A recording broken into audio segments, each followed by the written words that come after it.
vi rangjin tatu sangje means the nature of all sentient being is always perfect. And that perfection is what we call Buddha, Sangje. So naturally,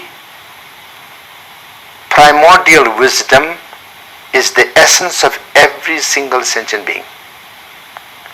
Therefore, ultimately, everyone and every sentient being is perfect.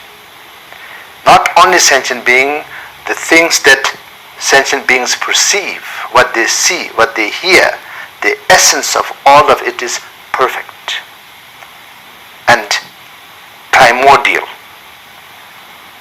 Once we don't recognize this, then something become better and other things become worse.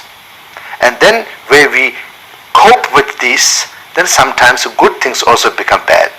And then good news is sometimes bad things also become good.